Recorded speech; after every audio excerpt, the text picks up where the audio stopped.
सब बच्चे हाथ जोड़ेंगे। जय बोलो महावीर भगवान की। जय बोलो अनंत सिद्ध परमेष्ठी भगवानों की। जय बोलिए आचार्य भगवान इस युग के प्रथमाचार्य श्री चारित्र चक्रवर्ती आचार्य भगवान श्री शांति सागर जी महान मुनिराज की। जय बोलिए आचार्य भगवान श्री विमल सागर जी महाराज की। जय बोलिए आचार्य भगवान श्री भरत सागर जी महाराज की। जय बोलिए आचार्य भगवान श्री विद्यानंद जी महाराज की। जय बोलिए आचार्य भगवान श्री श्रुत सागर जी महाराज की। जय बोलिए आचार्य भगवान श्री प्रमुख सागर जी महाराज की। जय बोलिए मुनि श्री प्रणम्य सागर जी महाराज की। जय बोलिए मुनि श्री अनुमान सागर जी महाराज की। सभी ज्ञानदानम गुरुकुल के शहादा महाराष्ट्र में पढ़ने वाले छात्र छात्रा नन्हे मुन्ने बच्चे सभी संस्थानम अभेदानम के स्वयं से भी पशु पक्षी जो अस्पताल में इलाज के लिए आए हैं, तिरंज गति के अन्य जीव जो आकाश में विचरण कर रहे हैं, यहाँ वहाँ घूम रहे हैं और स्वाध्याय सुनने के लिए उपस्थित हुए हैं। इसके अतिरिक्त जितने भी आसपास के प्रांगण में भव्य जन है, श्रावक श्रेष्ठी जन है, वीडियो के माध्यम से सुनने वाले सभी बंधुजन, सभी लोगों को सादर जय जिनेन्द्र, जय दू जड़ंदो। हम लोग आज एक बार पुनः उपस्थित हुए हैं। इसको ऐसे कर लो बेटा, जब उधर लिखवाएंगे तब उधर घुमा लेना, है ना। हम सभी लोग एक बार पुनः आज उपस्थित हुए हैं, छोटे छोटे बच्चे, धम्म कहा नामक ग्रंथ का स्वाध्याय करने के लिए। क्या नाम है ग्रंथ का? धम्म कहा। बोलेंगे सब बच्चे?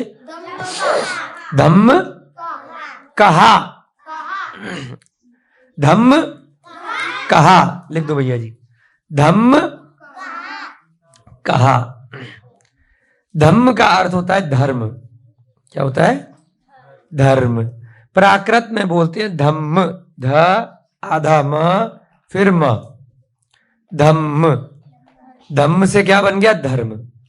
और कहा से कथाएं, है ना, धर्म की कथाएं, धम्म कहा। ठीक है। तो इसमें प्रणम्य सागर मुनि महाराज ने बहुत छोटी छोटी कहानियों का संग्रह किया है और एक पेज अधिकतम 2 पेज की ये कथाएं हैं। प्राकृत भाषा में मूल रूप से ये सारी कथाएं हैं और उनका हिंदी रूपांतरण भी साथ साथ दिया गया है।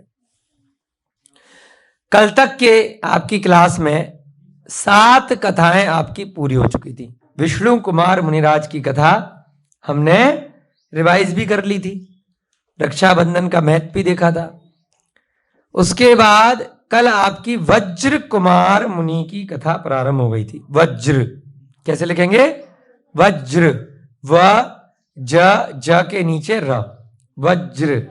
ठीक है। वज्र कुमार मुनि की कथा। वज्र का मतलब क्या होता है? नो, कोई बताएगा? हाँ, बहुत, जिसका कोई तोड़ नहीं है। एक सहनन भी होता है शरीर में, वज्र वृषभ नाराच सहनन। क्या होता है? बोलो। वज्र वृषभ नाराच सहनन। ये जिसके सहनन होता है उसको कोई भी अकाल मरण नहीं कर सकता, आराम से कोई मार नहीं सकता। लोहा बारूद भी लगा दोगे तब भी कुछ नहीं होगा उसका। वज्र वृषभ नाराज सेनन, तीर्थंकरों इत्यादि को होता है। बाहुबली भगवान का उदाहरण आता है, भरत चक्रवर्ती का जब युद्ध हुआ था। तो वज्र एक ऐसी धातु होती है जिसको कोई तोड़ नहीं सकता है, बहुत कठोर। तो उसी के नाम पर नाम पड़ा इनका वज्र कुमार। यानी कि जैसे पाषाण होता है ना, पत्थर बहुत कठोर होता है, पत्थर की मूर्तियां इसलिए बनाते हैं ना कि बहुत कठोर होता है, उसको आसानी से तोड़ा नहीं जा सकता, वज्र जैसा रूप। तो कल हमने कथा प्रारंभ करी थी वज्र कुमार मुनि की कथा। बोलेंगे बच्चे नाम? वज्र कुमार मुनि की कथा, ठीक है। तो उस कथा में एक जगह का नाम है हस्तिनागपुर। क्या नाम है? हस्तिनागपुर। हस्तिनापुर भी इसी को बोलते होंगे। ग्रंथ में नाम आया है हस्तिनागपुर। मनीष जी क्या नाम आया है? हस्तिनागपुर। हाँ, क्योंकि हमने इसको चेक भी किया कल, हमें लगा कहीं मिसप्रिंट तो नहीं है। कल हमने चेक भी किया तो प्राकृत में भी हथिड़ागपुरे लिखा है, यानी ग लग रहा है। तो हस्तिनापुर का ओरिजिनल नाम हस्तिनागपुर है ना मनीष जी? हस्तिनागपुर है उसका नाम, हस्तिनागपुर। आपके महाराष्ट्र में भी नागपुर है ना एक ऐसी, हस्तिनागपुर। वहां पे एक राजा रहते थे, उनका नाम था बल। क्या नाम था? बल नाम के राजा थे। उनका एक पुरोहित था, उसका नाम था गरुण। क्या नाम था? हाँ, पुरोहित माने मंत्री, असिस्टेंट। ठीक है, दोबारा से भैया जी आपकी हेल्प करेंगे, यहां नाम लिखते जाएंगे जिससे कि कहानी समझ में आएगी। आशीष भैया जी, जिस बच्चे का फॉर्म भर रहे हो खाली एक ही बच्चा रहेगा।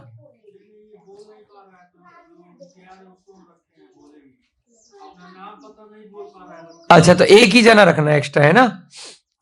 सारे बच्चे यहीं बैठेंगे। हस्तिनागपुर के राजा का नाम था बल। हस्तिनागपुर। तो एक नई चीज हमने सीखी कि हस्तिनापुर का नाम हस्तिनागपुर आता है ग्रंथों में, प्राकृत के। और वहां पे एक समय में एक राजा रहते थे, उनका नाम था बल। अच्छा, एक चीज और है कि जब हम ये कथाएं पढ़ते हैं तो उसी हस्तिनापुर का राजा कभी कोई हो जाता है, कभी कोई हो जाता है, कभी कोई हो जाता है। तो क्या मतलब हुआ इस बात का? अलग अलग समय में अलग अलग राजा हुए, अलग अलग प्रजा हुई, अलग अलग मंत्री हुए, एक ही स्थान पर, एक ही नाम की जगह पर। तो आज हम किसी स्थान का मंत्री बन जाते हैं, नेता बन जाते हैं, तो कितना अभिमान हो जाता है कि जैसे भविष्य के अनंत काल तक हम ही रहने वाले हैं। समझ रहे बात को? कि एक ही स्थान पर इतने बड़े बड़े राजा तक कितनी कितनी बार परिवर्तित हो गए, तो हम और आप क्या चीज है? हम भी आज आए हैं और कब चले जाएंगे, हमारे बाद कब कौन आएगा कुछ नहीं कहा जा सकता। तो हमें घमंड नहीं करना चाहिए। अगर बहुत बड़े राजा भी बन गए, तब भी बहुत कुछ धन संपत्ति आ भी गई है, कोई बड़ा सा महल बना लिया, कोई दुकान बहुत बड़ी बना ली, कोई बहुत बड़ी कंपनी बना ली, कोई बहुत बड़ा बिजनेस बना लिया, कोई बहुत बड़ा मंदिर भी बना लिया, तब भी हमें अभिमान नहीं करना चाहिए, घमंड नहीं करना चाहिए, है ना? कि हम जैसे पहले पता नहीं कितने आए और कितने चले गए, है ना? 12 भावना भी तो आती है ना, कहाँ गए वो राम और सीता, राम और लक्ष्मण जिन रावण मारा, कहाँ गए वो, है ना, चक्री भरत। हाँ, कितनी बड़ी बड़ी बातें आई है ना कि इतने बड़े बड़े लोग, राम भी चले गए, रावण भी चले गए, लक्ष्मण भी चले गए, कृष्ण जी भी चले गए, तो हमारा जो नाम है उसको छपाने में हम लगे रहते हैं कि बस हमारा ही नाम रह जाएगा। ऐसा नहीं है, हमें कर्म अच्छे करने चाहिए। और हमें यहाँ पर इतना अच्छा अच्छा ग्रंथों को पढ़ने को मिल रहा है, तो हम सब बच्चे लोग, बड़े लोग, मनुष्य पर्याय में यहाँ आए हैं तो उसको हमें सफल बनाना है, अपना कल्याण हम किस प्रकार से कर सके इस मनुष्य पर्याय में, इस पे हमें ध्यान देना है। बहुत मेहनत से ये मनुष्य गति मिली है, उसको व्यर्थ नहीं जाने देना है। तो यहां पर हस्तनागपुर के राजा थे बल, और उनका मंत्री या पुरोहित था गरुण, ठीक है। और गरुण की शादी किससे हो गई? यज्ञदत्ता से। कल हमने पढ़ा था ना, रिवाइज कर रहे हैं, फिर आगे की कथा बढ़ाएंगे। गरुण ने अपने मामा से कहा कि मुझे दुर्मुख राजा से मिलना है ना। गरुड़ का बेटा है सोमदत्त। किसने? सोमदत्त है बेटा। गरुड़ जो मंत्री है उसका बेटा है सोमदत्त, गरुड़ का बेटा सोमदत्त। सोमदत्त ने अपने मामा से कहा कि मुझे दुर्मुख राजा से मिलना है, मैंने बड़ी पढ़ाई कर ली है तो कोई काम वाम मिल जाएगा। मामा ने कहा नहीं नहीं, मैं नहीं मिलवाऊंगा। तो वो सीधे डायरेक्ट खुद चला गया दुर्मुख से मिलने के लिए। और दुर्मुख से मिलकर के जब उसने अपने शास्त्रों का ज्ञान इत्यादि उसके सामने कहा, बताया, तो क्या हुआ कि दुर्मुख उससे बड़ा इंप्रेस हो गया। और जब इतना इंप्रेस हो गया तो उसको अपना मंत्री बना लिया कि भाई आज से तुम मेरे मंत्री बन जाओ। तुम्हें जॉब ऑफर कर दी। इंटेलिजेंट लोगों को तो हर एक कोई नौकरी देने के लिए तैयार रहता है ना, है मनीष जी भी कहीं भी जाते हैं तो लोग बोलते हैं हमारे यहाँ काम कर लो, हमारे यहाँ काम कर लो। कोई भी अगर काबिल आदमी है तो ऐसे ही जैसे ही वह सोमदत्त पहुंचा तो उसको नौकरी पे राजा दुर्मुख ने रख लिया। अब जैसे ही उसी मामा को जो मिलवा नहीं रहा था उसे पता चला, अरे इसको तो नौकरी लग गई, बढ़िया मंत्री बन गया, अच्छी तनख्वाह मिलेगी। उसने अपनी बेटी यज्ञदत्ता का शादी कि बेटा देखो कर लो इससे, बहुत बढ़िया है। तो पहले के टाइम पर मामा वगैरह के कुल में शादियां हो जाती थी, आज भी कई कई जगह हो जाती है। तो यज्ञदत्ता से सोमदत्त की शादी हो गई। सोमदत्त का विवाह किससे हो गया? यज्ञदत्ता।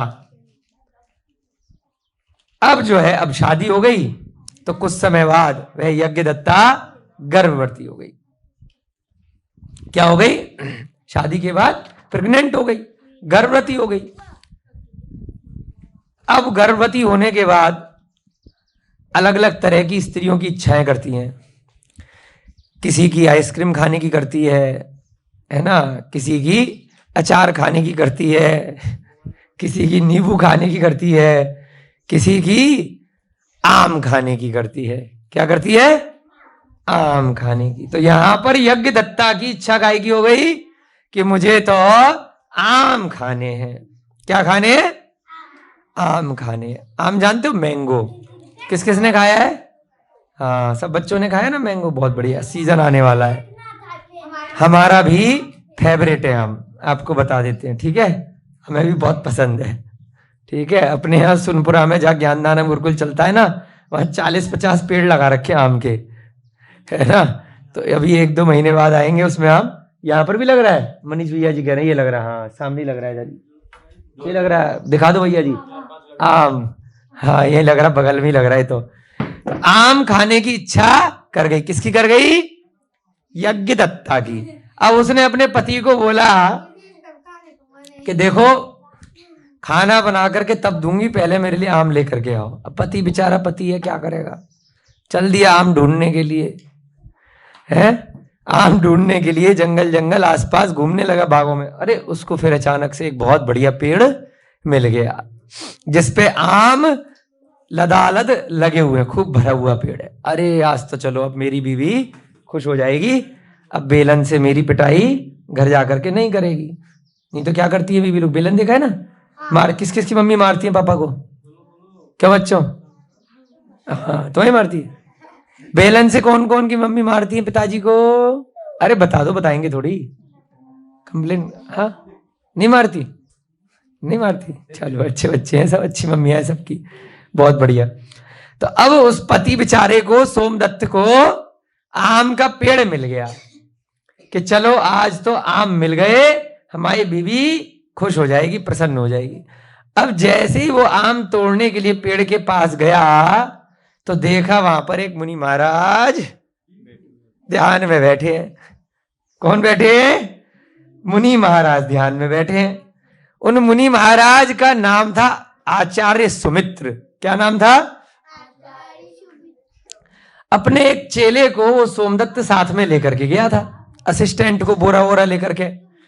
तो उस चेले को बोला कि भाई देख, यहाँ बड़े अच्छे से मुनि महाराज बैठे हैं, मेरी बीवी को आम खाने की इच्छा कर रही है, तू एक काम कर, ये आम तोड़ते हैं अपन और बोरे में भरते हैं, तू मेरे घर पे आम पहुंचा दे, मैं बाद में आता हूं।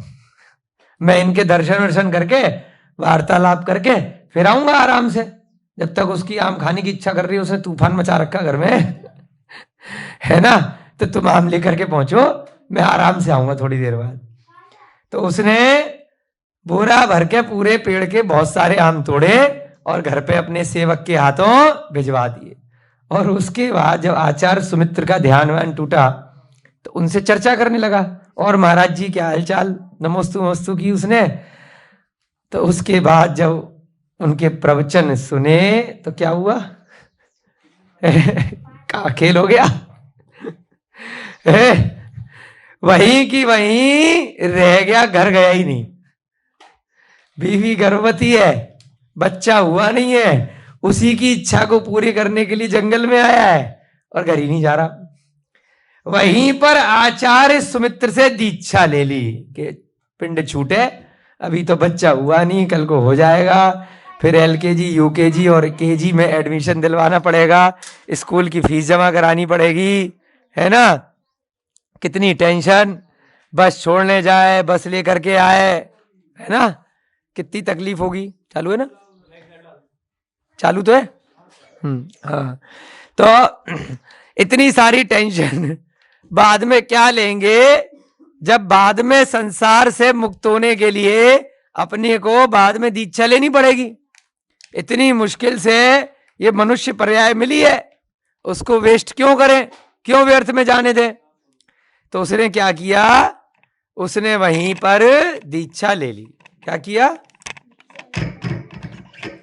तो जब सोमदत्त वहां पर आम के पेड़ के नीचे पहुंचा, सेवक के हाथों आम भर के घर भेज दिए कि भाई मेरी पत्नी को ये आम दे देना और मैं थोड़ा मुनि महाराज से चर्चा करके आता हूं। और जब उसने चर्चा पूरी करी, इस संसार के स्वरूप के बारे में जाना कि किस प्रकार से यह जीव चतुर गतियों में भटक रहा है ना, मनुष्य गति, त्रियंच गति, नरक गति और देव गति। कभी मनुष्य बन जाता है, कभी पशु पक्षी बन जाता है, कभी नरक चला जाता है, तो कभी देवी देवता भी बन जाता है। बार बार भटकता रहता है। तो मुनि महाराज के जब उसने प्रवचन सुने, जब उनकी शांत मुद्रा को देखा, तो उसको वहीं पर ज्ञान प्राप्त हो गया और उसने कहा कि अब घर जाकर के क्या करूंगा, उसी गृहस्थ जीवन में लग जाऊंगा, अपना समय व्यर्थ ही करूंगा। और उसको संसार, शरीर, भोगों से वैराग्य हो गया। क्या हो गया? वैराग्य। वैराग्य क्या होता है बच्चों?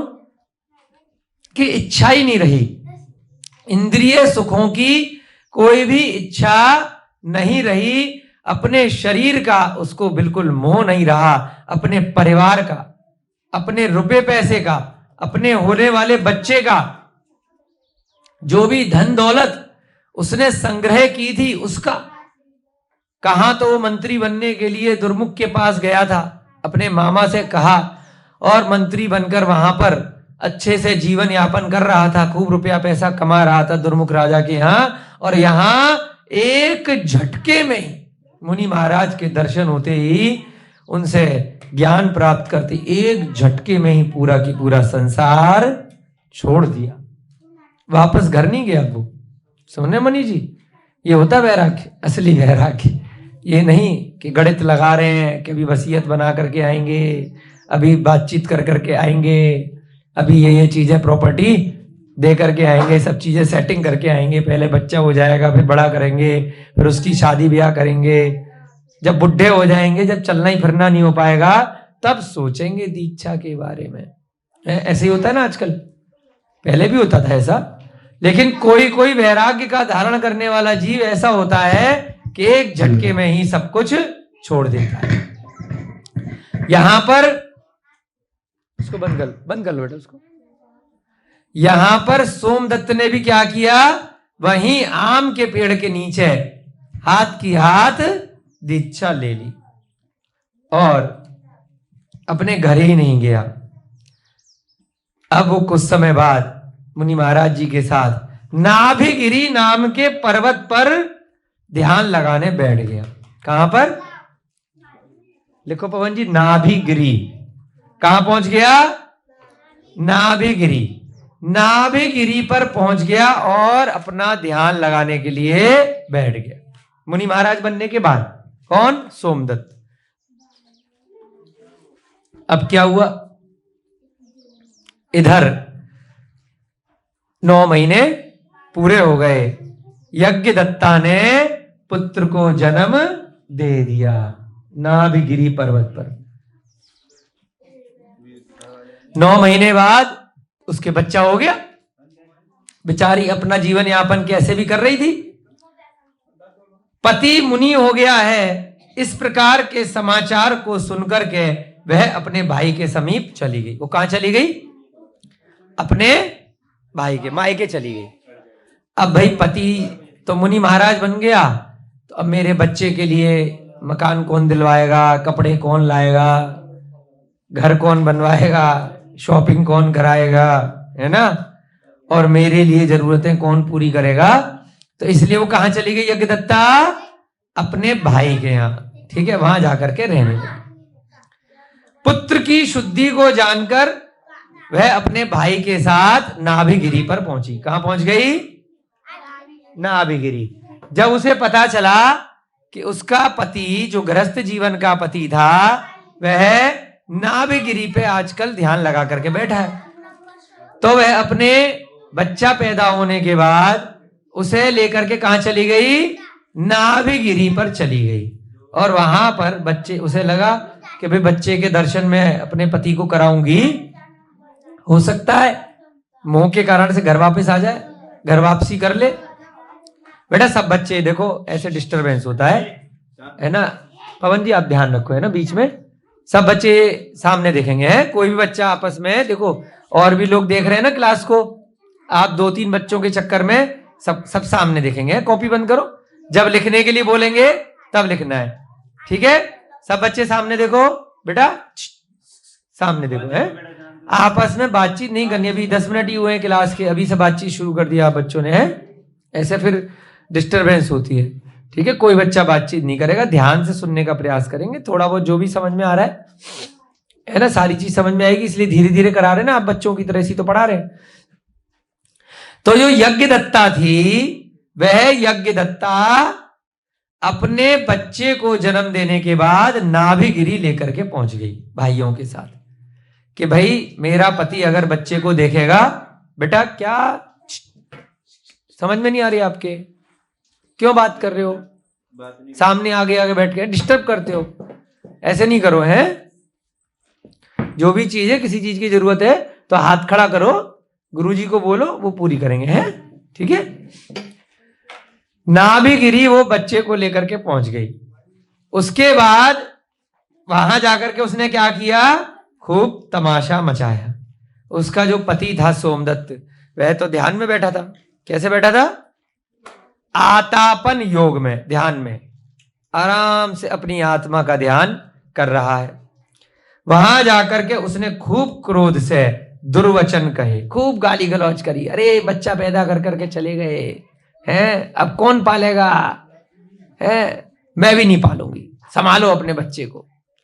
और उसने क्या किया, उस बच्चे को वहीं पर नाभिगिरी पर छोड़ दिया, है ना, नाभिगिरी पर्वत के ऊपर वहीं पर पति के पास में बच्चे को छोड़ा और दुर्वचन कहकर अकेली अपने भाइयों के साथ वापस चली गई।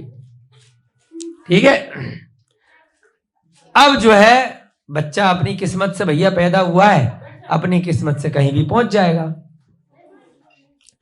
कुछ टाइम बाद जब बच्चा वहां पर रो रहा है, इधर मुनि महाराज ध्यान में बैठे हैं, उन्हें अब किसी से कोई मतलब नहीं है, वह तो अपनी आत्मा के ध्यान में है, उनको किसी से कोई लेना देना नहीं है।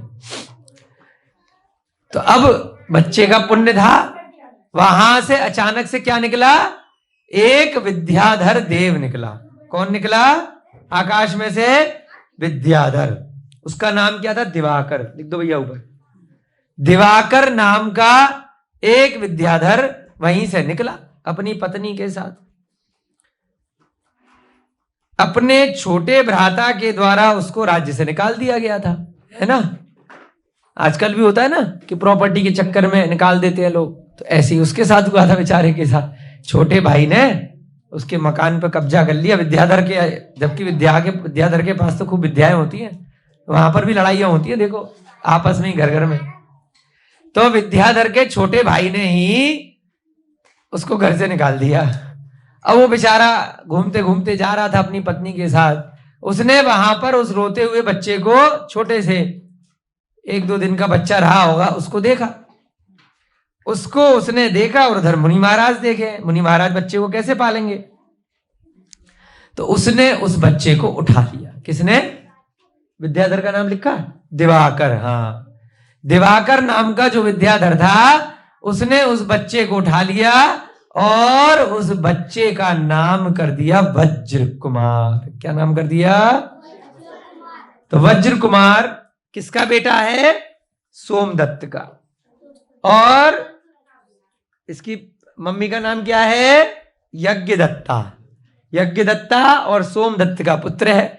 लेकिन सोमदत्त तो महाराज बन गए और यज्ञदत्ता अपने बच्चे को पैदा करने के बाद महाराज जी के पास जाकर के छोड़ करके भाग गई। तुम जानो, तुम्हारा काम जाने, तुम संभालो, मैं अकेले क्यों संभालू, मेरी जिम्मेदारी थोड़ी है, तुम्हारा भी तो बच्चा है। आजकल होता है ऐसा बहुत। लेकिन दीक्षा लेने के लिए वह गर्भवती स्त्री को छोड़ करके गया है।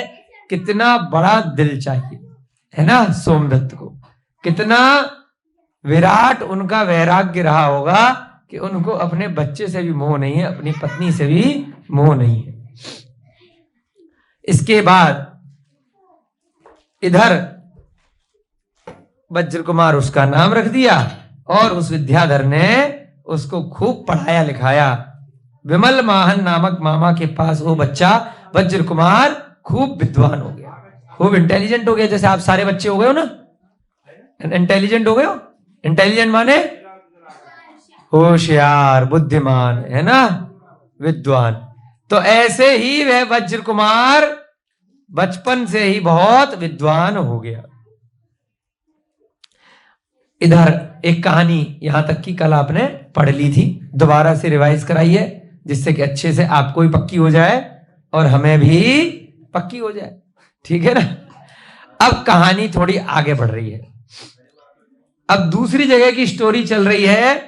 गरुण वेग और अंगवती की पुत्री पवन वेगा हेमंत पर्वत पर प्रज्ञप्ति नाम की विद्या सिद्ध कर रही थी। अभी युवा हुआ है, ये जो वज्र कुमार बच्चा है घर में ही रह रहा है, ठीक है, युवा हो गया, इंटेलिजेंट बच्चा बन गया आप लोगों की तरह।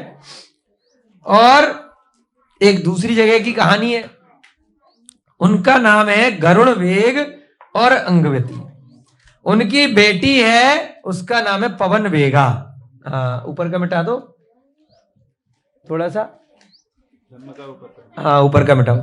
एक लड़की है, ऐसी तो फिल्म बनती है ना, हीरो है, हीरोइन है ना, विलेन है, माँ बाप है, दोस्त हैं, क्यों रविकांत जी, समझ गए, गर्लफ्रेंड है, ठीक है, बॉयफ्रेंड है। तो ऐसे ही अब एक लड़की का नाम आया पवन वेगा। क्या नाम है? पवन भैया जी खड़े हैं, वेगा, वेगा लगा देंगे तो लड़की बन जाएगा, पवन हो जाएगा तो लड़का बन जाएगा, ठीक है, पवन वेगा। अब एक लड़की है, उसका नाम है पवन वेगा। वो हेमंत पर्वत पर प्रज्ञप्ति नाम की विद्या सिद्ध कर रही थी। विद्या, जैसे आप लोग विद्याएं पढ़ रहे हैं ना, तो ऐसे ही विद्या को सिद्ध करने लोग पहाड़ों पे चले जाते हैं कई कई सालों तक, कि पहाड़ों पे रहेंगे, ध्यान लगाएंगे तो कोई विद्या आ जाएगी। उस विद्या के बल पर कुछ मैजिक कर सकते हैं, जादू कर सकते हैं, है ना। टीवी पे भी आप बहुत सारे बाबाओं को देखते होंगे ना, किसी के मन की बात पढ़ लेते हैं, किसी के कान में कुछ उसने बोला, उसने सुन लिया।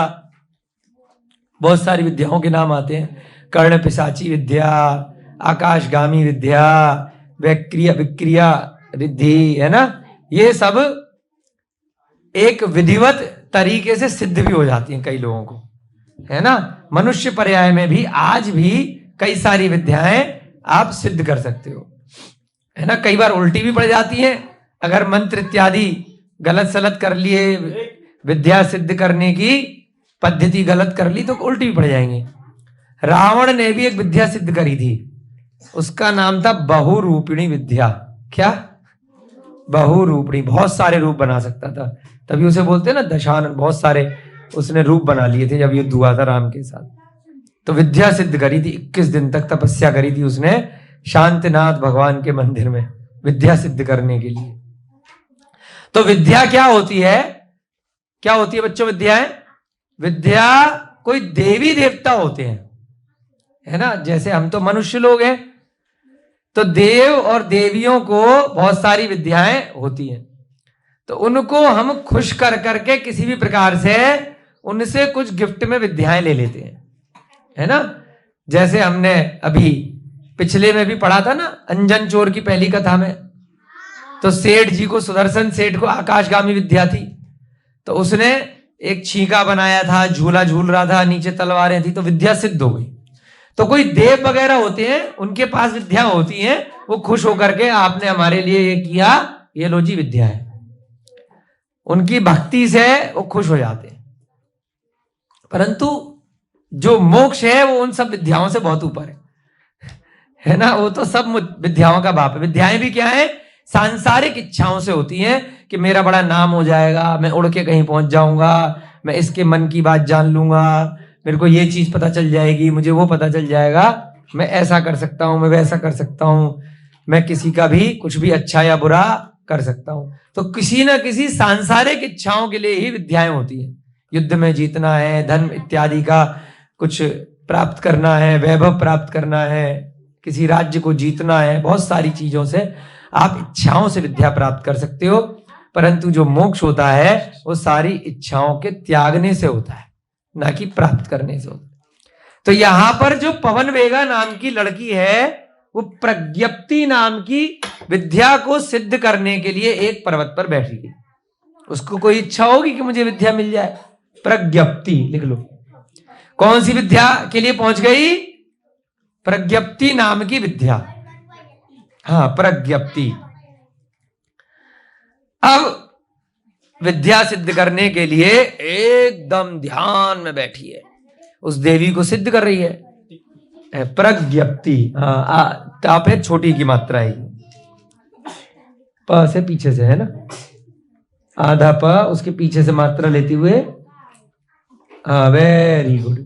प्रज्ञप्ति, प्रज्ञप्ति नाम की विद्या को सिद्ध कर रही थी। अब अचानक से क्या हुआ? ध्यान में बैठी है, ठीक है, ऐसे करके।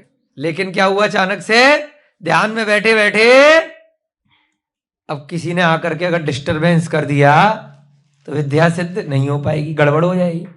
अचानक से हवा चल गई। क्या चल गई? तेज हवा। वायु के वेग से तीक्ष्ण कांटा आकर के उसकी आंख में बिध गया। एक अचानक से, जैसे आंधी तूफान आता है ना, एक बड़ी जोर से हवा चली, आंधी आई, और उस आंधी में क्या आया? बेटा इधर बैठो, बेटा बैठ जाओ, तो डिस्टर्ब नहीं करो, है। तेजी से हवा चली, और हवा चलने से एक पेड़ का कहीं से कांटा निकल करके आया। कांटा जानते हो आप? कांटा लगा, है ना, गाने वाने तो सब याद होंगे आपको, है ना। कांटा होता है, बड़ी जोर से चुभता है, ठीक है। तो ऐसा कांटा हवा के वेग से आया, और उस बेचारी ने चश्मा हमारी तरह नहीं पहन रखा था, काला चश्मा या सफेद चश्मा। तो वो कांटा क्या हुआ? सीधे आंख में लग गया, और उससे क्या हुआ? अब उसकी विद्या सिद्ध होने से पहले ही उसकी आंख में खूब पीड़ा हुई, जिससे उसके चित्त में चंचलता हो गई। अरे अरे अरे अरे अरे, ओ परेशान हो गई है। अब वो ध्यान में बैठी है इधर, और इधर उसको टेंशन हो गई, दर्द होने लग गया। तो विद्या सिद्ध होने से रह गई, विघ्न आ गया। विघ्न माने मुसीबत आ गई, डिस्टरबेंस आ गया, अंतराय आ गया, है ना। वो उसकी विद्या सिद्ध होने से बीच में ही रुक गई। अब वज्र कुमार वहीं पर घूम रहे थे, उसी पेड़ पे कहीं पे, वहीं पर। वज्र कुमार कौन? वही वाले वज्र कुमार जो सोमदत्त के और यज्ञ दत्ता के बेटे थे, ठीक है, जो तरुण हो चुके थे, युवा हो गए थे, बड़े इंटेलिजेंट थे। उनने देखा एक लड़की यहाँ पर बैठी है प्यारी सी, और उसकी आंख में कांटा लग गया है, चलो कांटा निकाल दे, है ना, फट जाएगी। ऐसी होता है ना पिक्चरों में, उसकी हेल्प कर देते हैं लड़की की। पिक्चरों में भी, वास्तविकता में भी होता है। कोई लड़की की गाड़ी खराब हो गई तो 4 लड़के खड़े हो जाते हैं, हम ठीक कर दें, हम हेल्प कर दें। स्कूटी खराब हो गई, गाड़ी खराब हो गई, और बेचारे किसी लड़के की खराब हो जाए तो देख करके निकल जाते हैं। लड़के की साइकिल भी खराब हो जाए तो कोई नहीं पूछेगा, और लड़की की अगर साइकिल की चेन निकल जाए तो सारे लड़के हम लगा दे, दीदी जी हम लगा दे। होता है पवन जी? रविकांत जी मुस्कुरा रहे हैं, अक्सर यही करते हैं ऐसे काम, ठीक है, ठीक है। तो उसने भी यही किया, बेचारा मनुष्य है, पुरुष है, क्या करेगा, उसने पवन वेगा का कांटा निकाल दिया कि लो मैडम हम तुम्हारा कांटा निकाल देते हैं। उसके बाद क्या हुआ, उसके चित्त में स्थिरता आ गई। हाँ धन्यवाद, आपने बड़ी सहायता करी, बड़ी हेल्प करी, और दोबारा से अभी अपने काम में लग गई। बस उसके कुछ मंत्र रह गए थे, उसके बाद उसको प्रज्ञप्ति विद्या सिद्ध हो गई, प्राप्त हो गई। अब उसने उस लड़के से कहा कि तुम्हारे प्रसाद से मुझे विद्या सिद्ध हुई है, देखो तुमने मुझको प्रसाद दिया, हेल्प करी है, अगर तुम नहीं होते मैं ये कांटा निकाल ही नहीं पाती, तो इतने दिन की मेरी मेहनत वेस्ट चली जाती, व्यर्थ में चली जाती। तो एक काम करो कि भाई तुम बड़े अच्छे आदमी हो, हम दोनों शादी कर लेते हैं। तो क्या हुआ, पट गई ना। तुम लोगों को बेटा, बच्चों ऐसे कोई पटाए तो जल्दी पट मत जाना, ठीक है। देखो मना कर रही हो।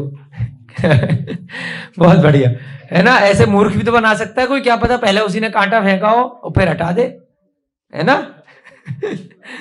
तो इसलिए कभी भी कॉलेज वॉलेज में जाओ, कहीं नौकरी वोकरी करो, कहीं कार्यालय में जाओ, तो इतनी आसानी से किसी से सेट मत हो जाना, ठीक है। ठीक, तो यहां पर वज्र कुमार ने उसको सेट कर लिया, सेटिंग हो गई दोनों की, ठीक है, और दोनों का विवाह हो गया, दोनों की शादी हो गई। वज्र कुमार की शादी किससे हो गई? हमारे पवन भैया जी की गर्लफ्रेंड से, पवन वेगा से हो गई, ठीक है, पवन वेगा से शादी हो गई। किसकी शादी हो गई? कहां गया नाम इसका? किसकी? वज्र कुमार की। लिख दो यहां पे, वज्र कुमार। पवन वेगा और वज्र कुमार की मैरिज हो गई, शादी हो गई, ठीक है। अब देखो उसके पिताजी, वज्र कुमार के पिताजी कौन है? ओरिजिनल पिताजी सोमदत्त हैं। पाला किसने है? विद्याधर ने। विद्याधर कौन है? दिवाकर। पालन पोषण दिवाकर ने किया है। ओरिजिनल पिताजी सोमदत्त हैं और माताजी यज्ञदत्ता हैं। एक दिन वज्र कुमार दिवाकर विद्याधर को कहते हैं, यानी कि अपने पिताजी को, वज्र कुमार शादी के बाद एक दिन अपने पिताजी को कहते हैं कि भाई हे तात, सत्य बताओ कि मैं किसका पुत्र हूं। क्योंकि भाई वो तो विद्याधर है, वो तो ओढ़ लेते हैं, सब विद्याएं आती हैं, और यहां पर ये विद्याधर नहीं है। तो उनको समझ में आया कि मामला कुछ गड़बड़ है, मेरे पास तो विद्याएं नहीं है, तो इसका मतलब कुछ तो गड़बड़ है। हो जाता है ना कि काला बच्चा हुआ, पिताजी गोरे हैं, अरे सही बताओ, मैं तुम्हारा ही ओरिजिनल बच्चा हूं या कूड़े के ढेर से लाए थे, हैं? तो कुछ भी शक हो गया एक दिन। किसको? वज्र कुमार को एक दिन शक हो गया कि जो है दिवाकर जी जो है मेरे ओरिजिनल पिताजी नहीं है। तो उसने कहा कि सच सच बताओ कि मैं किसका पुत्र हूं, तदनंतर ही मैं भोजन आदि में प्रवृत्ति करूंगा।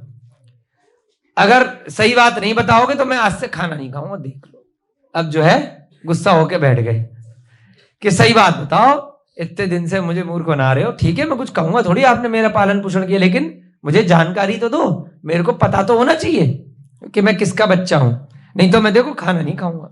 ऐसी बीवी रूठ जाती है ना, कोई बच्चे भी रूठ जाते हैं कि ये वाला खिलौना नहीं मिला, ये चीज नहीं मिली, तो आज खाना नहीं खाएंगे, आज ये नहीं करेंगे। तो बेचारी मम्मी माँ लोग क्या करते, अच्छा ठीक, ले बेटा दिलवा देते हैं। तो ऐसे ही दिवाकर जी ने जैसा घटित हुआ था वैसा बता दिया। उन्होंने सारी स्टोरी बता दी कि ऐसे ऐसे एक दिन हमें तो भैया पहाड़ पर तुम मिले थे, हम नहीं जानते। वहां पहाड़ पर एक मुनि महाराज बैठे थे, उनके पास तुम रो रहे थे, और कहां से आए कैसे आए इससे ज्यादा हम नहीं जानते। तो हो सकता है तुम उनके हो या वो जानते होंगे। वो मुनि महाराज जो पहाड़ पे हमें मिले थे सोमदत्त नाम के, वो तुम्हारे बारे में कुछ जानते हो तो ठीक है, नहीं तो हमें तो मालूम नहीं। हम तुम्हें उठा के ले आए थे कि अकेला बच्चा वहां पे रो रहा है, इसका पालन पोषण करने के लिए। अच्छा, तो उन्होंने कहा सोमदत्त नाम के महाराज वो थे वहां पर उस समय। कोई बात नहीं, अभी बताओ, पता करेंगे कहां पे मिलेंगे। उसने सब जगह खबर भिजवाई कि वो मुनि महाराज अगर हैं तो आजकल कहां पर विराजे हुए हैं। आज भी तो ऐसे होता है ना कि भाई आपको किसी महाराज जी से मिलना है, 10 साल 20 साल पहले मिले थे, अगर वो जीवित हैं तो कहीं ना कहीं पे व्हाट्सएप पे पता चल जाएगा, कहीं कैलेंडर में आ जाएगा कहीं कि इस साल का चतुर्मास इन महाराजों का कहां पर हो रहा है, आ ही जाएगा ना, स्टोरी पता चल जाएगी कहां पर है। तो उसने खबर निकाल ली कि जो मुनि महाराज मेरे पिताजी को इतने वर्ष पहले मिले थे उनका नाम था सोमदत्त, और वो आजकल कहां पर होंगे। उसे सुनकर अपने भाइयों के साथ वह अपने पिता के दर्शन करने के लिए मथुरा नगरी की दक्षिण गुफा में चला गया। अभी आजकल कहां पर राजे हुए थे वो, पहले तो कहां पे थे, नाभिगिरी पर। कहां पर, नाभिगिरी, जहां पर उस बच्चे को छोड़ा था। अब 20 25 50 साल हो गए होंगे, अभी भी नाभिगिरी पे थोड़ी बैठे होंगे मुनि महाराज, तो आज यहाँ कल वहां। तो अभी आजकल कहां पे थे, मथुरा नगरी में। कहां पर, लिख लो भैया जी, यहां पे लिख लो नीचे, मथुरा। अब कहां पर मिले वो, मथुरा नगरी की दक्षिण गुफा में, है ना। वहां दिवाकर देव वज्र कुमार के पिता सोमदत्त को सब कुछ कह देते हैं। अब दिवाकर भी साथ में चले गए थे, तो उन्होंने बता दिया कि देखो जी, ये बेटा मैंने आपके पास से ऐसे ऐसे बहुत वर्षों पहले उठाया था, नाभिगिरी पर्वत पे आप ध्यान लगा के बैठे थे, तो आपका ये बेटा बड़ा हो गया, आपका है किसका है आप देखो, बता दो इसके बारे में। इसको बड़ी परेशानी हो रही है कि इसका ओरिजिनल बाप कौन है, कौन पिताजी है। उन्होंने सोमदत्त जी महाराज जी को बात बता दी। संसार की इस प्रकार की असारता को जानकर अब क्या हुआ, क्यों मनीष भैया जी है। अब जब वज्र कुमार को उन्होंने बता दिया वहां सोमदत्त जी को, तो वहां पर उन्होंने बता दिया, अच्छा ये तो बेटा वही है जो यज्ञ दत्ता यहां पर छोड़ करके गई थी खूब बुरी बुरी बातें करके, और मैंने तो दीक्षा ले ली थी, गर्भवती थी जब मेरी पत्नी। तो फिर पूरी कहानी उन्होंने बता दी। और जैसे पिताजी के साथ हुआ था, जब वो आम लेने गए थे, मुनि महाराज के दर्शन हुए और पिताजी क्या करे थे, वैराग्य हो गया था। तो जैसे पिता वैसा पुत्र, गुण तो आएंगे ही। तो बेटे ने भी क्या किया है, पवन भैया जी, गया तो है पिता ये पूछने के लिए मेरे ओरिजिनल पिताजी कौन है, वज्र कुमार वहीं पर मुनि बन गए। संसार की असारता को जानकर वज्र कुमार ने अपने पिताजी से, सोमदत्त से वहीं पर दीक्षा ले ली। अपनी पत्नी वतनी जो प्रज्ञप्ति थी, कितनी मुश्किल में पटाया था, प्रज्ञप्ति विद्या सिद्ध कर रही थी जो पवन वेगा, इतनी मेहनत से बेचारे पटाया था उसको, कांटा वाटा निकाला, उसको सेट किया, शादी करी, उसको वहीं पर अपने गांव में ही छोड़ आए। जैसे पिताजी अपनी पत्नी को छोड़ करके आए थे, ऐसे ही वज्र कुमार भी अपनी पत्नी को छोड़ करके वहीं पर मथुरा नगरी में दीक्षा लेकर के बैठ गए। आ गई घटना समझ में। तो ऐसे थे हमारे वज्र कुमार मुनि, अब महान कैसे बने, क्यों उनकी कथा लिखी जा रही है, कहानी पूरी तो सुनो। एक अन्य घटना भी घटित हुई। एक तीसरी घटना मथुरा में ही, जिस मथुरा में ये बैठे हैं, मथुरा में वज्र कुमार ने दीक्षा ले ली है, उसी मथुरा नगरी में पूतिगंध राजा की उर्विला नाम की रानी थी। अब यहां पे नीचे लिखो भैया जी, उर्विला, ये मिटा दो थोड़ा सा है नीचे से। हाँ, उसी मथुरा नगरी में एक रानी है, उसका नाम है उर्विला। क्या नाम है? उर्विला। हाँ, बहुत सुंदर, ताली बजाओ बच्ची के लिए। एक यही जाग रही है, बाकी सब सोए पड़े हैं। उर्विला, उर्विला, वाह, बहुत सुंदर। ये मथुरा की रानी है, सम्यक दृष्टि है। वह जिन धर्म की प्रभावना में अनुरक्त थी, जैन धर्म को मानने वाली थी उर्विला। वो हर वर्ष अष्टानिका पर्व में 3 बार जिनेंद्र देव की यथात्या के द्वारा प्रभावना करती थी। अष्टानिका कितनी बार होती है सभी कान भैया? 3 बार, अष्टमी से लेकर के, है ना, पूर्णिमा तक, है ना, ऐसी होती है ना, 8 दिन की होती है। तो अष्टानिका पर्व में 3 बार रथ यात्रा निकालती थी, बढ़िया से रथवत सजा करके। कौन? उर्विला। उस नगर में सागर दत्त सेठ जी के समुद्र दत्त वनिता के साथ में निवास करते थे। देखना, बड़ी अच्छी सी स्टोरी है ना, मजेदार स्टोरी है, समझ में आ जाएगी आपको। अच्छा, इस नगर में उर्विला नाम की रानी थी। क्या नाम था? क्या नाम था रानी का? उर्विला, ठीक है। और वो अष्टानिका में 8 दिन खूब पूजा करती थी और बढ़िया से रथ यात्रा निकालती थी नगर में। उसी नगर में एक सागर दत्त सेठ जी रहते थे और समुद्र दत्त नाम की उनकी वनिता, वनिता माने उनकी पत्नी रहती थी।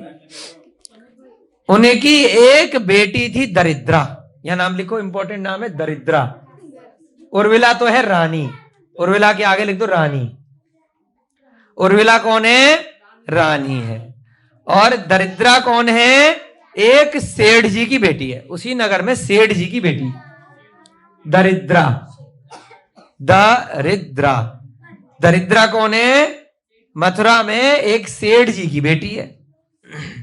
काल की विडंबना से सागर दत्त के मर जाने पर वह अनाथ हो गई। दरिद्रा सेठ जी की बेटी है। देखो, किसी धनी परिवार में उत्पन्न हुई, लेकिन पिताजी की डेथ हो गई, है ना, जो माल वाल था।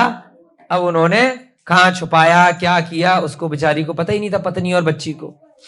तो उसके कारण से क्या हुआ, जब सेठ जी चले गए तो बेचारे बेटी और बीवी गरीब हो गए, है मनीष जी।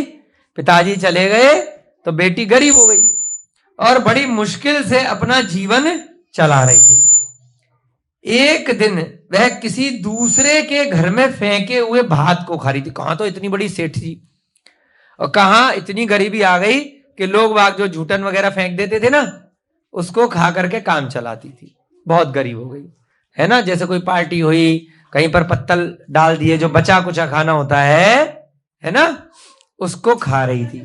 पवन जी, जो भात, भात माने क्या होता है? भात माने चावल, है ना। तो जो किसी के एक्स्ट्रा बन गए उसको वह खा रही थी। कौन? दरिद्रा। क्यों खा रही थी? क्योंकि गरीबी के कारण। बहुत सुंदर। उसके पिताजी की डेथ हो गई थी, अनाथ हो गई, तो इसलिए अब वह कहीं पर किसी ने भी कुछ खिला दिया, कुछ भीख मांग के काम चला लिया, तो उससे वह अपना काम चला रही थी। तो जब इस प्रकार से वह खा रही थी, उसी समय पर चर्या के लिए आए हुए 2 मुनिराज उसको देखते हैं। ध्यान दीजिएगा स्टोरी पर कि ये जो दरिद्रा है, यह कहीं से ऐसी बाहर की पत्तल में से कोई थाली वाली में खाना छूट गया था, उसको खा रही थी। और वहीं से पास में से 2 मुनिराज निकले। कौन निकले? 2 मुनिराज, 2 दिगंबर मुनि। एक लघु मुनि ने ज्येष्ठ मुनि से कहा, 2 मुनिराज थे, एक छोटे एक बड़े। 2 मुनिराज में एक लघु माने छोटा और ज्येष्ठ माने बड़ा।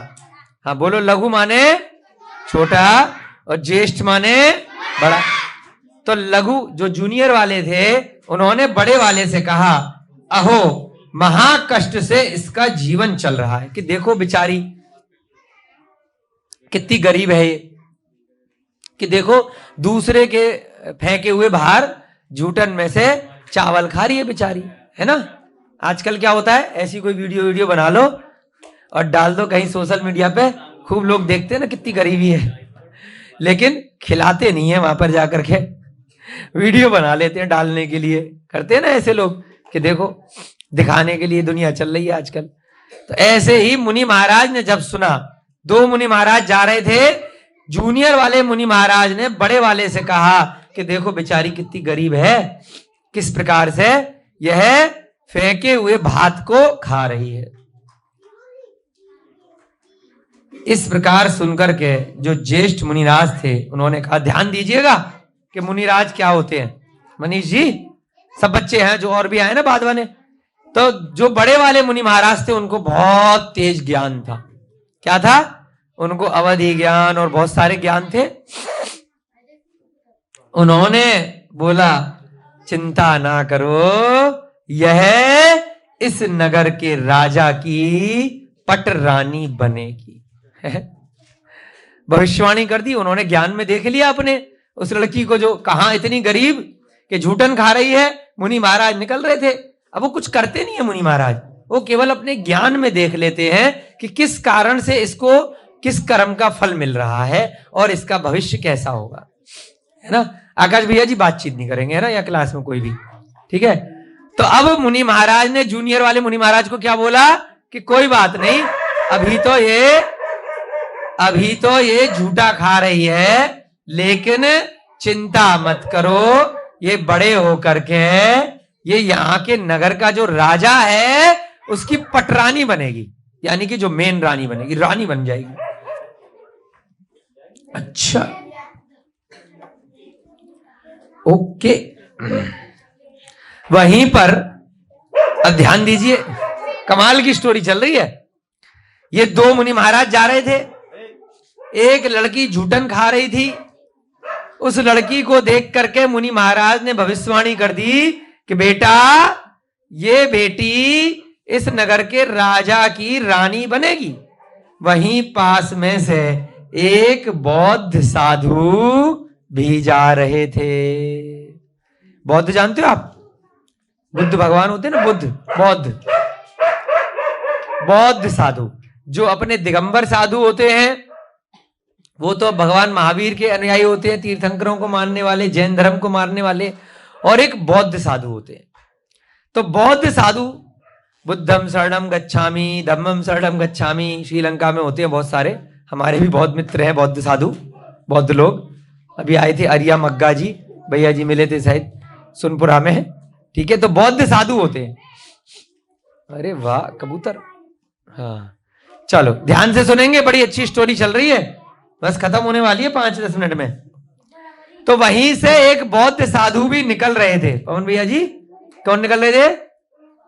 बौद्ध साधु। ध्यान देंगे सब, चाहे टीचर हैं चाहे बच्चे हैं ना। तो बौद्ध साधु ने जब इस प्रकार से सुना कि जैन मुनि के वचन अन्यथा नहीं होते, अरे ये दिगंबर साधु ने कोई बात बोली है तो ये झूठ नहीं बोलते, इनका तो सत्य महाव्रत होता है, ये अन्यथा फालतू में असत्य नहीं बोलेंगे, इनका क्या फायदा है, क्यों बोलेंगे। तो चलो एक काम करते हैं, ये लड़की अनाथ है, इसका कोई पालन करने वाला नहीं है, और ये लड़की इस नगर के राजा की पत्नी बनने वाली है, तो चलो इसको अपने घर ले चलते हैं। तो वह बौद्ध साधु उस लड़की को अपने साथ अपने स्थान पर ले आया और उसका समीचीन रूप से पालन पोषण करने लगा कि चलो भाई अपना नाम हो जाएगा कि हमारी बेटी नगर के राजा की रानी बन जाएगी। तो इस उद्देश्य से उस अनाथ बच्ची को अपने फायदे के लिए ले आया और उस बौद्ध साधु के यहां वो बच्ची रहने लगी, ठीक है।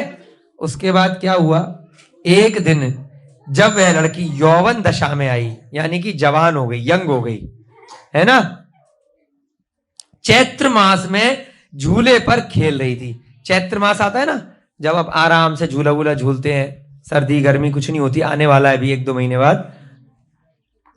तो अपने झूले पर झूल रही थी, युवा होने के बाद दूर से ही राजा वहां से निकल रहा था अपने घोड़े पर, टिकड़ी टिकड़ी टिकड़ी टिकड़ी है।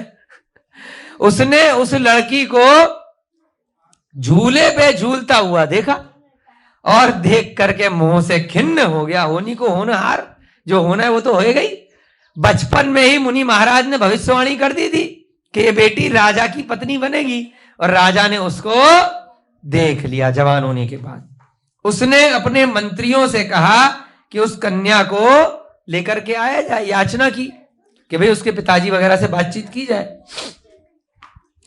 उस कन्या के साथ विवाह करके पटरानी के पद पर उसे स्थापित कर दिया। अब क्या किया, उस कन्या से विवाह हो गया और अपनी पटरानी बना लिया। और जगह का नाम क्या है, कौन सी जगह की बात चल रही है, मथुरा की। कहां की बात चल रही है, पहले से रानी कौन है वहां पर, पहले से रानी कौन है। अब एक जगह का राजा एक बार में तो एक ही होगा ना, पहले से रानी कौन है। अब एक रानी और आ गई, दरिद्रा, ये भी उसी राजा की दूसरी रानी बन गई, इसको पटरानी बना दिया। उर्मिला पहले से है जो अष्टानिका में 8 दिन तक खूब बढ़िया से रथ यात्रा वगैरह निकालती है, और राजा को अब नई लड़की पसंद आ गई तो उसको पटरानी बना दिया। अब फाल्गुन मास की अष्टानिका में, फाल्गुन मास कौन सा, अभी 2 महीने बाद आएगा ना, होली आती है, जो फाल्गुन पूर्णिमा पे होली आती है ना, होली फागुन का महीना है ना, फागुन मास की अष्टानिका में, उसमें 8 दिन के अष्टानिका पर्व होते हैं। नंदीश्वर दीप के पर्व के दिनों में उर्मिला रथ यात्रा के लिए सभी प्रकार से तैयारियां करने लगी। अब ध्यान देना, ये जो दरिद्रा है ये बौद्ध भिक्षु के यहां रही है, किसके यहां रही है, बौद्ध के यहां रही। तो दरिद्रा ने बुद्ध धर्म को स्वीकार कर लिया, किसको, बुद्ध धर्म को स्वीकार कर लिया। और उर्मिला कौन है, वो जैनी है, वो अष्टानिका मानने वाली है। दूसरी रानी आ गई, वो बुद्ध को मानने वाली है। तो यहां पर अब क्या हुआ कि 8 दिन का जब फाल्गुन के मास में अष्टानिका आया, हर साल की भांति हर वर्ष में 3 बार जैसे उर्मिला करती थी, रथ यात्रा की तैयारियां शुरू कर दी। उसकी तैयारी को देखकर बुद्ध भक्त पटरानी ने कहा, यानी कि दरिद्रा ने, अब 2 रानियां हो गई राजा की, एक जैन धर्म को मानने वाली है और एक बुद्ध धर्म को मानने वाली है। तो जो दरिद्रा है उसने कहा, राजन, मेरे बुद्ध भगवान का रथ पहले नगर में भ्रमण करना चाहिए। अब रथ निकलता है ना कि भाई मेरे वाले, मैं भी रथ बनाऊंगी, जबकि बुद्ध भगवान का अष्टानिका से कोई मैटर नहीं है, अष्टानिका अलग पर्व होते हैं। लेकिन उसने पेज में कि अरे मेरे को तो आप ज्यादा चाहते हो, अभी नई नई आई हूं, अभी वो आई हूं, वो तो पुरानी हो गई, वो तो पुरानी रानी है, वो तो बूढ़ी हो गई है ना, अभी तो मेरी चलेगी। तो राजा तो उस पर मोहित था, है ना। तो उसने क्या कहा दरिद्रा ने कि मैं भी रथ बनाऊंगी, मैं बुद्ध भगवान का रथ बनाऊंगी और मेरा रथ पहले घूमेगा, उसका बाद में घूमेगा। आपस में कंपटीशन हो गया। इधर उर्मिला को जैसे ही राजा ने कहा, ठीक है, अपने को क्या दिक्कत है, हाँ हाँ ओके ओके, तुम तो मेरी पटरानी हो, तुम्हें मैंने ज्यादा प्यार करता हूं, प्रेम करता हूं, चलो तुम्हारी चलेगी, कोई दिक्कत नहीं है। इधर उर्मिला को जैसे ही इस बात का पता चला, किसको, उर्मिला को, उर्मिला ने कहा कि मेरा रथ पहले भ्रमण करेगा। अब दोनों औरतों में लड़ाई हो गई, है ना। अगर मेरा रथ पहले नहीं घूमा तो मैं भोजन नहीं करूंगी। अब लड़कियों के पास यही होता है एक हथियार, या तो रोना शुरू कर देंगे या खाना नहीं खाएंगे, है ऐसी करते हैं ना बच्चे लोग भी। तो उर्मिला ने कहा कि मेरा रथ पहले घूमेगा, यदि मेरा रथ नहीं घूमेगा तो मैं भोजन नहीं करूंगी। इस प्रकार की प्रतिज्ञा करके वह उर्मिला रानी क्षत्रिय गुफा में विराजमान सोमदत्त आचार्य के पास गई। किसके पास गई? अभी कहानी खत्म थोड़ी हुई है। जो मथुरा में सारी कहानियां एक साथ चल रही हैं, जहां सोमदत्त आचार्य ने अपने बेटे गृहस्थ जीवन के वज्र कुमार को दीक्षा दी है ना। एक कहानी वो चल रही है, मथुरा में सोमदत्त हैं और उनका बेटा जो था, क्या नाम था उसका? वज्र कुमार। उसने भी दीक्षा ले ली थी। अब पास, ये भी मथुरा में ही है, घटना मथुरा की चल रही है। अब इनको जैसे ही पता चला कि पास में मुनि महाराज विराजमान है, चलो वहां जाकर के कंप्लेन करती हूँ कि देखो महाराज जी, अष्टानिका में मैं ऐसे ऐसे रथ यात्रा निकालना चाह रही हूं और मेरा जो पति है राजा, उसने अपनी दूसरी पत्नी को बोल दिया है कि बुद्ध भगवान का रथ पहले निकाला जाए, तो बताओ मैं क्या करूं। और वह वहां पर सोमदत्त आचार्य के पास मथुरा में पहुंच गई। उसी समय वज्र कुमार मुनि के समक्ष वंदना भक्ति करने के लिए दिवाकर देव आदि विद्याधर भी आए हुए थे। अब कहानी कौन सी चल रही थी इससे पहले? क्यों मनीष जी? वहीं पर जो दिवाकर उसके पिताजी बैठे थे, अभी अभी नई नई दीक्षा हुई थी वज्र कुमार की, है ना। उसके भाई लोग, वो सब कौन थे? विद्याधर थे। उनके पास बहुत सारी विद्याएं थी, है ना। सब विद्याओं को रखने वाले विद्याधर थे। जो दिवाकर जिन्होंने पालन पोषण किया था, वो सब वहीं पर बैठे हुए थे और वज्र कुमार भी बैठे थे। उर्मिला की प्रार्थना को सुनकर वज्र कुमार मुनि ने विद्याधरों को कहा, अब मुनि महाराज तो कुछ कर नहीं सकते। कौन? वज्र कुमार। बेटा सब बच्चे बातचीत नहीं करेंगे, है ना, बहुत डिस्टर्ब करते हो आप लोग, कल से क्लास नहीं लगाएंगे। पवन बेटा, आशीष आप बेटा थोड़ा स्ट्रिक्ट खड़े हो जाओ, आप थोड़ा सा स्ट्रिक्ट किया करो बच्चों। हाँ, जब बच्चे शैतानी करें तो खड़े होकर शांति कराया करो, है ना, क्योंकि सारी क्लास डिस्टर्ब हो जाती है। एक बच्चा बोलता है फिर सब बोलने लगते हैं, है ना। बेटा क्या कर रहे हो? तो बेटा क्या कर रहे हो तुम? क्या कर रहे हो? क्लास चल रही है ना, क्यों डिस्टर्ब कर रहे हो? है ना, पीछे खड़ा कर देंगे परेशान करोगे तो, है ना। तो यहां पर विद्याधर सारे की सारे पहुंचे हुए थे। और कौन थे? वज्र कुमार जी भी बैठे थे और सोमदत्त जी भी बैठे थे। उर्मिला की जब इस प्रकार से प्रार्थना सुनी, अच्छा उसका रथ पहले निकालने की बात है और तुमने वचन ले लिया है कि भाई तुम खाना नहीं खाओगी, तो वज्र कुमार ने जो विद्याधर आए हुए थे उनको कहा कि तुम्हारे द्वारा उर्मिला की रथ यात्रा को पहले कराना चाहिए। कि देखो जिनेंद्र भगवान सबसे बड़े होते हैं, उच्च होते हैं, उनकी रथ यात्रा पहले करवाओ। अब जैसे भी तुम्हें करानी है अपने हिसाब से देखो, हम कुछ नहीं करेंगे। लेकिन उन्होंने विद्याधरों को बोल दिया। किसने बोला? वज्र कुमार ने। किसको बोला? दिवाकर इत्यादि जो उसके पिताजी थे, जिन्होंने पालन पोषण किया था, कि भाई देखो उर्मिला आई है यहाँ पे अपनी विनती लेकर के, अपनी अर्जी लगा करके, अर्जी लगती है ना, अपना कोई मांग होती है तो वो लेकर के आई है, देखो आप लोग करो, इसको संभालो। अब विद्याधरों ने कहा ठीक है महाराज जी, जैसे बोलते हो करेंगे। तब विद्याधरों के द्वारा अन्य रथ को तोड़ करके जिनेंद्र देव की रथ यात्रा पहले कराई गई। और उन्होंने क्या किया? उन्होंने दूसरा वाला जाकर के रथ ही तोड़ दिया और रथ यात्रा किसकी निकल गई? पहले किसकी निकल गई? उर्मिला रानी की। अब चमत्कार को नमस्कार है। उस समय जब इस प्रकार से विद्याधरों के द्वारा चमत्कार देखा, क्योंकि बाकी सारी क्या होती हैं? केवल एक कहानियां ही होती हैं, कोई वास्तव में तो होता नहीं है, एक्चुअल में सम्यक दर्शन, सम्यक ज्ञान, सम्यक चारित्र में आता नहीं है, वो केवल कथाएं होती हैं। तो जैसे ही जो बुद्ध की अनुयायी रानी थी दरिद्रा और जो भी ऐसे लोग थे, उन्होंने कहा अरे विद्याधरों ने एक ऐसे चमत्कार कर दिया, तो वो सारे की सारे लोग चमत्कार को नमस्कार है, वो सब जिनेंद्र भक्त बन गए।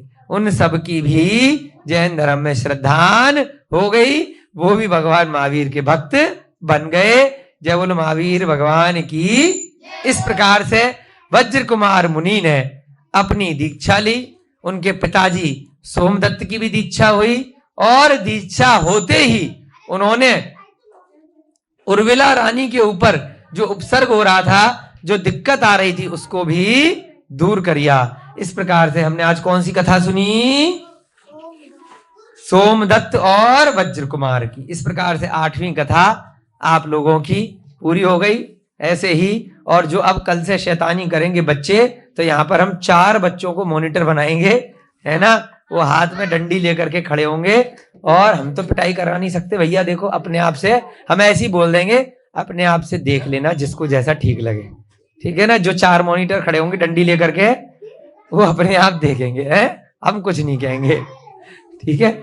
जय बोलो महावीर भगवान की, जय बोलो आदिनाथ भगवान की, जय बोलो अनंता अनंत सिद्ध परमेश्वरी भगवानों की, जय बोलो वज्र कुमार मुनि की, जय बोले सोमदत्त आचार्य की।